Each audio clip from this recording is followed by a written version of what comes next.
So you guys want to create a story, but it's a little scary.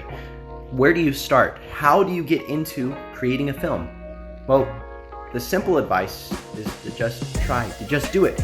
Even if you don't know what you're doing, step into it and figure it out as you go, because you'll never learn if you don't step into it. So I'm going to be taking you guys with me on a journey of making a short little project in the matter of a day. We scripted it, ideated it, and storyboarded it, and then went and shot it, all within a couple of hours, and you can do the same. We made a film in one day, but how do you do that? How do you craft a story for filmmaking when stories usually take months, if not years, to craft for a film? The answer that I found? Pitchstorm. A really fun game that you can just play, but I implemented it as a filmmaking tool. Through a group of my friends and I playing this game, we landed upon an idea that we thought would be a good choice for a film. And so from that, we started to delve into that idea, making it deeper and creating story points to it. With those story points, we were ready to move on into the storyboarding section, where we took the ideas that we had written down and visualized them on a whiteboard in our case. It was a really fast-paced moment because we only have a couple hours to shoot this, but it was really exciting to see our ideas that we had just thought of to be put on a whiteboard and then onto a screen. If you don't know what storyboarding is, it's a visual representation of the story you've created. It's drawing out the shots and the scenes that you want so that you can better shoot them day up when you're on set. So that's what we did. Now, before we go into this, you may go, David, I'm not an artist. I can't draw that well. Well, I can't either. And as you can see from the storyboards we made, we literally just use stick figures. You see, what's important isn't the fact of how fancy your artwork looks on your storyboard. The point of a storyboard is for you to be able to see it and understand exactly what you're going to need for when you're filming. So now that we've got our storyboard created, and we now have a better understanding of what we're going to need, like costumes, characters, and locations, it's time to prep those things so that we can film. How do you like them apples? So right now we're prepping the wardrobe for Parker, who's going to be playing the main character in this short film, and making it look apocalyptic, like he's worn it for a long time. So Parker, how do we do this? Well, you see here, David, we wanted to make it look a little dirtier, so we have our nice t-shirt. Good, right? And we have some dirt here in the ground.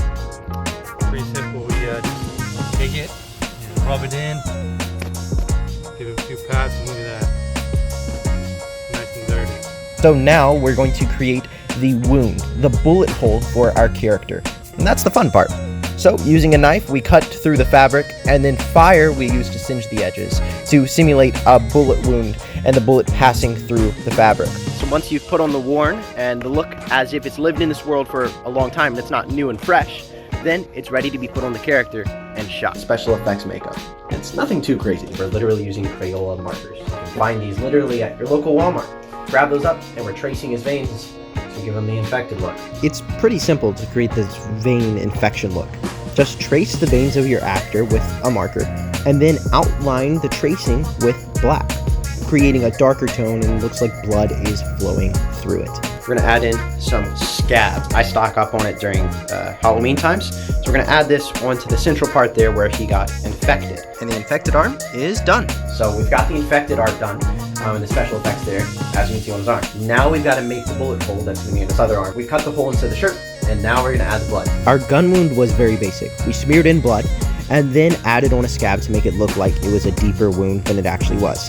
Then we took the blood, wiped it around all of the cloth to make it look like he had been bleeding for a while, and you're done. Sunset was rapidly approaching, so we booked it to our first location of the shoot, the woods.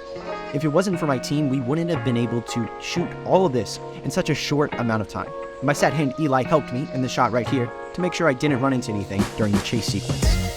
Whether it was taking multiple different shots or the tons of bloopers you'll see later in the blooper reels, the shoot was awesome, but we had very little time, and we had to book it to our next location, which you'll see in next episode. So we're going right now to the next spot where we're filming. And this is going to be the facility where he finds that there is no cure, that he's going to die. Yay!